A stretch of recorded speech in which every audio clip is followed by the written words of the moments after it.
Tengo la obligación de hacer una pregunta sobre Clarín. Yo tengo la obligación, no sé si tengo la obligación de responderla, Sí, pero claro, vamos. por supuesto.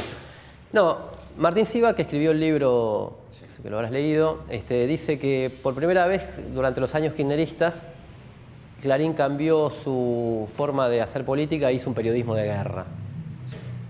Y que más allá, lo escribió en el 2014, más allá de cómo termine el kirchnerismo, iba a ser difícil que Clarín vuelva a tener la gravitación que tuvo en la sociedad argentina. Si es así, ¿cómo es el Clarín de posguerra o cómo es el Clarín post-kirchnerista, o cómo es tu lectura? A ver, ¿hicimos periodismo de guerra? Sí. Eso es mal periodismo. Fuimos buenos haciendo guerra. Estamos vivos, llegamos vivos al final, al último día. Periodismo eso no es. Como yo lo entiendo, no es el que me gusta hacer. Y yo hice ese, ¿eh?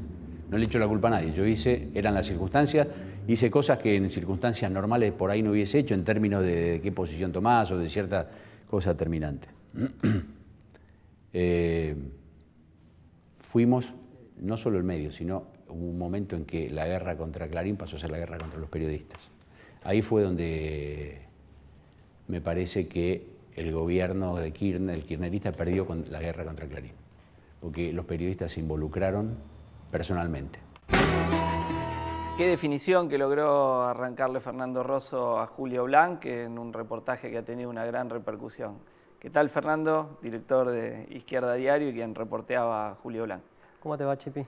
¿Qué te parece? ¿Por qué Blanc hizo lo que sería la confesión de que hicieron periodismo de guerra?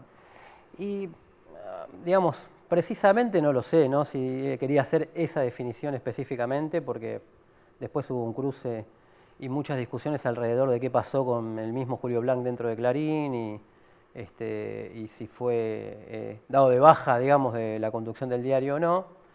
Lo que sí me parece a mí es que Clarín quería dar un mensaje, o está buscando dar un mensaje en la posguerra después del kirchnerismo, digamos, ¿no? Porque efectivamente hicieron, si se quiere, periodismo de guerra desde el punto de vista de romper con una tradición de lo que fue siempre Clarín, que es mostrarse, su ideología era mostrarse como un diario no ideológico, ¿no? Los diarios ideológicos eran La Nación, de un diario de derecha, en su momento Página 12, y Clarín era como que se mostraba como un diario neutro, ¿no? Que no tenía independiente. Periodismo independiente, inclusive había conquistado relativamente ese lugar, ¿no? De no ubicarse como un diario que hacía política, digamos, pese a que toda la vida hizo política. El lugar que quedó después de la pelea con el kirchnerismo lo obligaba un poco a ese mensaje. Desconozco si el mensaje dentro de las internas de Clarín era decirlo así tan brutalmente. Sí, hicimos periodismo de guerra y ahora queremos hacer otro periodismo. Berbisky sacó un artículo diciendo que, releyendo finamente un artículo del mismo Clarín que dice que cambió toda su mesa de redacción con la excusa de unificar lo digital con el impreso, todas las plataformas, y que cambiaba también el rol de los editores en jefe, entre esos el de Blanc, que pasaba a ser columnista político, ¿no? Bueno, la respuesta de Blanc, donde dice que lo promocionaron, quizá un poco irónicamente, pero también donde dice que antes del reportaje ya se había hecho esta reestructuración, puede llevar a que justamente lo que dijo es en función de la reestructuración, ¿no? Como especulación. Claro, no se sabe si es el huevo o la gallina, digamos, si es que ya venía con una interna Clarín, entonces fue decididamente al reportaje que le hicimos nosotros a decir una cosa por el estilo, o si fue consecuencia de lo que dijo en el reportaje. Lo que es seguro es que era desde el 2013, según lo dijo en el mismo reportaje, estaba en la edición general del diario con responsabilidades en tapa y en la edición general, y ahora es columnista político, ¿no? ¿Y por qué te parece tanta repercusión esta idea del periodismo de guerra? Y para mí porque fue como parte del enfrentamiento, de la famosa grieta, de cómo se parcializó el periodismo durante los años kirchneristas, ¿no? Parte de la batalla cultural, entre muchas comillas, del kirchnerismo, perdida, evidentemente, hizo que se generen lecturas muy parciales, donde la nata en un polo y 678 en el otro polo mostraban eso. Entonces creo que la definición entraba bien para definir ese momento, y por otro lado, para todo el espectro kirchnerista que sigue intentando pelear su su guerra anterior, digamos, también le sirvió un poco la definición, ¿no? De Dilma Rousseff a Cristina Fernández han utilizado la idea del periodismo de guerra. Sí, sí, junto con el clima destituyente terminó siendo para ese uso, ¿no? Que igual si se recuerda un poco su pasado y su alianza con Clarín, deberían repensarlo un poco, ¿no? Vamos a ver ahora una parte del reportaje donde Blanca hace alusión a esta alianza kirchnerismo-Clarín. Clarín influye, pero nunca fue, no era el enemigo del Estado. Y ellos lo tomaban como el enemigo del Estado. Y la verdad que los resultados están ahí. Eso hace a Clarín más influyente. Un momento de aliado, ¿no? Sí, aliado, sí, digamos, cuando de buenas relaciones. Sí, aliado. Buenas relaciones y aliado. Te diría hasta un punto en que yo no he visto otra alianza más empática que esa en los primeros 3 años de gobierno de Kirchner. Y me tocó, del 82 para acá, ver todas las relaciones que el diario establecía con todos los gobiernos. Uno estabas ahí. Después las cosas cambiaron. Esta parte se le olvidan los kirchneristas del reportaje. Sí, no, digamos, no es lo más tomado. Esta alianza empática contuvo hechos de salvación del diario Clarín, que como muchas empresas en Argentina entró en crisis con la crisis del 2001, y tanto la ley de quiebra que se había votado durante el gobierno de Duhalde, pero después fue sostenida y enmendada por el kirchnerismo. En la votación de la ley de quiebras, la representante por la provincia de Santa Cruz en el Senado, es decir, Cristina Fernández, se ausentó para que no tener problemas dentro del bloque. La ley de salvación, la ley de bienes culturales, de protección de bienes culturales, entonces dentro de esos bienes culturales que había que proteger para que fondos buitres no se queden con algunas empresas culturales, estaba Clarín. La especificación asimétrica, un montón. La fusión Cablevisión Multicanal. Y en el año 2007, horas antes de dejar el Ejecutivo, Kirchner autoriza la fusión entre Cablevisión y Multicanal, ¿no? Que según Martín Siva, que hizo un estudio de eso, que es el que escribió el libro La Clarín, la era Mañeto, y un libro anterior, dice que por mucho tiempo significaron el 80% de los ingresos del grupo. Entonces, esto significó que entre el 2003 y el 2007 hubo el Conadamón, veía un video el otro día que dice que Clarín estudió las tapas de Clarín y el 86% fueron neutras o favorables, ¿no? al gobierno kirchnerista.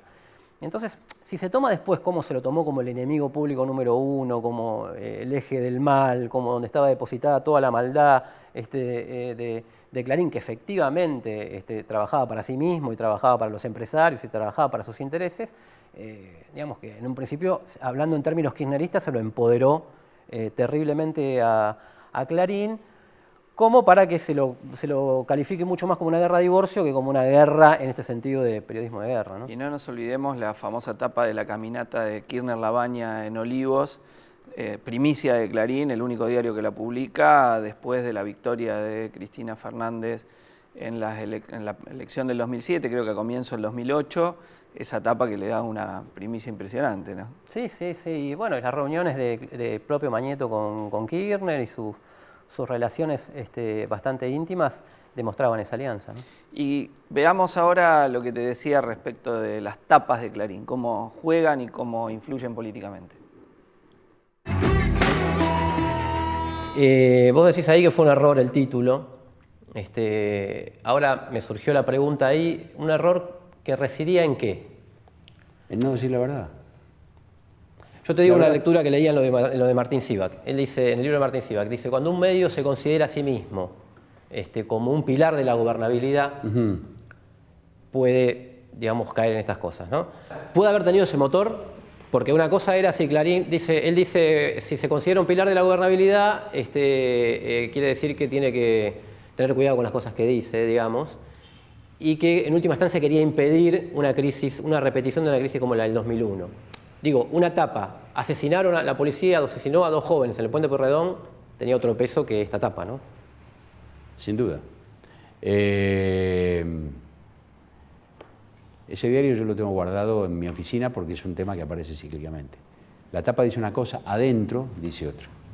Adentro dice, no me acuerdo textual, pero dice algo así como 2 piqueteros muertos en enfrentamientos en el Puente Pueyrredón, con la policía en el Puente Pueyrredón. No dice la policía los mató, pero no dice la crisis causó 2 nuevas muertes, que es lo que dice la tapa del diario. Es un título infeliz, absolutamente. Y por eso digo que es un error.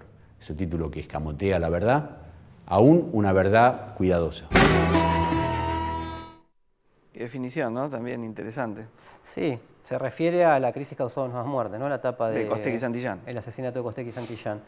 Es relativo que adentro no diga lo mismo, ¿no? Porque efectivamente no dice tal cual que es la crisis, porque es como una abstracción ya vergonzosa, digamos, ¿no? Pero en la propia columna de Blanc, yo la pongo en la introducción del reportaje, él dice cosas como que algunas organizaciones estaban buscando esto para tener mártires, ¿no? Entonces, estaba bastante a tono el intento de ocultar lo que había sucedido con la lectura editorial que hacía el diario de los hechos del Puente Pueyrredón. Quizás en ese momento, aparte de las tapas de Clarín, ahora avanzaron mucho más los medios digitales, las redes sociales, yo calculo que eso no podría pasar hoy, porque inmediatamente habría fotos subidas a las redes sociales, en un montón de lugares, cosa que es lo que ocultó Clarín, que después publicó la seguidilla de fotos. No me quiero olvidar que desde Delía, Aníbal Fernández, 2 kirchneristas connotados, hicieron afirmaciones similares en aquel momento. Aníbal Fernández particularmente estaba a tono o peor que Clarín, porque era el que estaba encubriendo a Franchotti con la versión de que se habían matado entre ellos, digamos, ¿no? Los piqueteros. El rol de Aníbal Fernández fue siniestro en ese momento. Pero quiero decir que en ese momento tenía mucho más peso las tapas de Clarín, creo, haciendo la lectura hacia atrás, ¿no? Tenía mucho más peso y hubo una movilización importante al otro día, 60.000, 100.000 personas, que es lo que yo trato de preguntarle, decirle si efectivamente una tapa que dirían asesinaron a Don Joven en el Puente Pueyrredón, qué repercusiones hubiese tenido. Entonces, Clarín, como es en última instancia la pata mediática de un partido del orden, tuvo que buscarle la vuelta y no se la encontró de la mejor manera, ¿no? Y un poquito antes en el reportaje, un poquito después de este fragmento que pasamos, le mostrás cómo en el caso de Teresa Rodríguez habían hecho una tapa muy similar. Sí, ese es un mérito del documental, La crisis causó 2 nuevas muertes, del año 2006, que hacia el final muestran que 5 años antes, con el asesinato de Teresa Rodríguez en Neuquén, dicen en Neuquén la crisis causó una muerte, o no sé si una nueva muerte, pero una muerte. Ese punto muestra, digo, la reiteración de una suerte de modus operandi de cómo tratar los crímenes de Estado, ¿no? Los asesinatos de Estado. Yo lo tomo más como hallazgo a eso que el periodismo de guerra, desde el punto de vista periodístico, ¿no? Lo que pasó en el reportaje, porque ahí es como que quedó, lo que yo noté es como que quedó más impactado y dijo, bueno, evidentemente acá hay una matriz. Te traigo un poco a la actualidad, Fernando. ¿Cómo ves el sistema de medios bajo el gobierno de Macri? Y bueno, Clarín en un sentido ahora sigue repitiéndose a sí mismo con respecto al gobierno de los Kirchner, ¿no? Porque esto de garantizar la gobernabilidad y una gobernabilidad difícil, digamos, de Macri en estos primeros meses, con minoría en el Congreso, habiendo ganado por poco, habiendo ganado por un balotaje, etcétera, lo lleva a cosas increíbles, ¿no? Porque recientemente, cosas increíbles, está graciosa, recientemente puso en tapa que producto de la recesión cerraba una librería histórica acá en la ciudad de Buenos Aires y entonces estaba vendiendo los libros a precio de saldo, a precio de mesa de saldo, y entonces se llenó de gente, obviamente, y el título de Clarín fue se renueva la pasión por la lectura de libros impresos. Entonces, bueno, después abajo se cerraba una librería, etcétera, etcétera. O cuando el aceite se fue por las nubes, ponían especialistas en sus medios, etcétera, poniendo las virtudes de la vida libre de aceite, ¿no? Entonces llegan a cosas un poco ridículas. La Nación particularmente es periodismo de guerra, ¿no? La Nación es como el programa de Macri sin editar, digamos, ¿no? Cada editorial pide flexibilización laboral, privatización de las universidades, libertad a los genocidas, etc. O sea que yo no sé si han podido intentar mostrar ese periodismo independiente que reclamaron durante mucho tiempo, porque sigue mostrando ese costado, ¿no? Y del lado kirchnerista, sin pauta, se fundó, digamos, y dicen que el cálculo que de 10.000 trabajadores, más o menos que hay, según hace el cálculo del CIPREVA, el Sindicato de Prensa de Buenos Aires, si hacen, hay en la Ciudad de Buenos Aires unos 10.000 trabajadores, se echaron unos 1.000 desde la asunción de Macri y la mayoría de ellos de medios que respondían al conglomerado de medios kirchneristas, ¿no? ¿Clarín con Massa o con Macri? Ahí en los diálogos no todos coincidían con cuál es el emblocamiento fundamental de Clarín. Para mí es con Macri hasta donde dé y si no, con Massa. Que es, si uno lo sigue a Blanc, particularmente, haciendo una lectura política de sus editoriales, siempre habla como una última instancia de Massa. Para mí digamos, la aventura del país un poco atendido por sus dueños, si no llega a funcionar, están intentando una estrategia de un peronismo racional, como le llaman ellos, y que garantice el mejor de los mundos, que sería ajuste con gobernabilidad, ¿no? Te traigo dos temas de coyuntura. Tarifazo, Corte Suprema ahora avalando el de la luz. Sí, yo escribí un artículo más o menos cuando salió el tarifazo, el fallo mostrando que estaba efectivamente avalando el tarifazo a la luz, porque levanta una medida cautelar que había puesto una jueza, una Cámara de La Plata en la provincia de Buenos Aires, se había suspendido por 3 meses el aumento en la provincia de Buenos Aires. Ahora leyendo los diarios del día, deja abierta la posibilidad de seguir amenazando al gobierno con que puede otra vez ponerle freno a los tarifazos, porque no se mete sobre la cuestión de fondo, ¿no? El fallo del tarifazo al gas le decía específicamente al gobierno que tenía que tener razonabilidad, gradualidad, etc. Lo rechaza por una cuestión formal. Quería efectivamente darle un mensaje político a favor al gobierno porque el otro había sido en contra. Entonces, en esta especie de empate que tiene el gobierno por la relación de fuerzas que no puede avanzar en este punto muy importante que son las tarifas, la Corte se erige como un árbitro.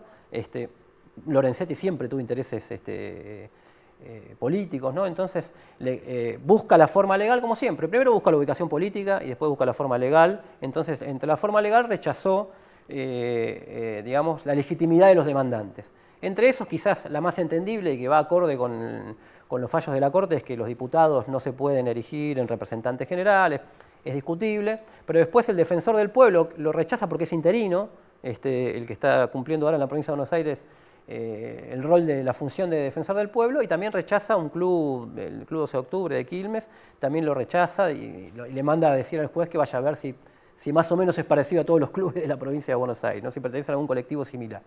Pero bueno, un mensaje a favor del gobierno que no resuelve la cuestión de fondo, porque ahora está bien, le permite hacer los tarifazos. La cuestión es que van a empezar a llegar, y ya empezaron a llegar, facturas, al otro día del fallo, facturas con aumento de la electricidad en la provincia de Buenos Aires, donde peor imagen tiene, sí, no, tiene comentaban Macri. Los compañeros de Madigraf que se pasó de una factura de 300.000, hoy le llega una arriba de 1 millón de pesos, una barbaridad. Sí, o sea que estaban esperando que el fallo de la Corte para mandar las facturas. Otro tema, reunión CGT con la Corriente Clasista y Combativa, Barrios de Pie y la Central de Trabajadores de la Economía Popular, que mayoritariamente está en el movimiento Evita. Sí, es una reunión, yo creo que es parte del bandorismo light, digamos, que está haciendo la CGT, de tratar de arrancar cosas. Ya arrancó una de las cosas muy importantes que reclamaba, que era parte de los fondos de las obras sociales, eso el gobierno se lo empezó a liberar, y ahora están midiendo la situación de que el ajuste genera malestar social y están administrando ese malestar prometiendo medidas. Así, entre promesa y promesa y cambio de cúpula de la CGT y todo lo que sea, va pasando un año, ¿no? Y en los 90 se le pasó una década, digamos. Mientras administraban cómo respondían al plan, se le pasó una década. Acá ya vamos pasando un año con pérdida de puestos de trabajo, con pérdida de salario, evidentemente, bueno, y tarifazos. Esta reunión es interesante porque es un intento de coordinar con una especie de central, que es la Confederación de Trabajadores de la Economía Popular, que es donde entraron la Corriente Clasista y Combativa, Barrios de Pie, el propio Movimiento Evita, que trata de organizar a todos los trabajadores informales y a los desocupados, ¿no? Y de las cooperativas, sobre todo de la Argentina Trabaja. Las cooperativas. A mí me da la impresión de que Carlos Pañi, en uno de los diálogos sobre la transición argentina, dice que él habla con muchos dirigentes sindicales que le dijeron que una de las conclusiones que sacaron del 2001 es que no les prestaron poca atención y se les fueron de las manos los desocupados, ¿no? Entonces ahora, de la mano de la Iglesia, con el aval de la Iglesia, es como que están conformando una central, una red de contención de trabajadores de segunda, que inclusive quieren paritarias, inclusive dice Percy con un sistema de obras sociales. Entonces tratar de institucionalizar la dualidad del movimiento obrero. Una central de los trabajadores en blanco que reclame sus paritarias, que reclame impuestos a las ganancias, y una central de trabajadores de segunda, con obras sociales de segunda y con paritarias de segunda. Lo peor, lo dice Mariano Martín, que anunció esta reunión, es que la propia CGT de los trabajadores más formalizados quiere utilizar como amenaza, no porque reclame mucho por los trabajadores precarizados, para intentar sacar demandas propias, ¿no? Entonces... Mientras la CGT hace gestos, se siguen perdiendo puestos de trabajo, sigue cayendo el nivel de vida de los trabajadores y pasando los tarifazos. Sí. Bueno, Fernando, muchísimas gracias. Gracias a ustedes.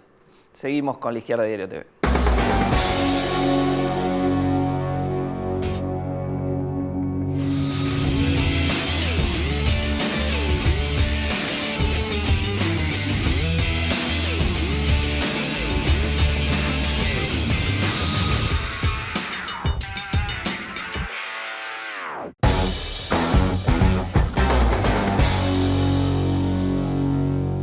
Llegamos al final de La Izquierda Diario TV. Solo recordar que este 16 de septiembre vamos a estar movilizándonos a la audiencia pública que se va a realizar en la ciudad de Buenos Aires con respecto a los tarifazos del gas. Nos vemos entonces el miércoles que viene a las 22 horas.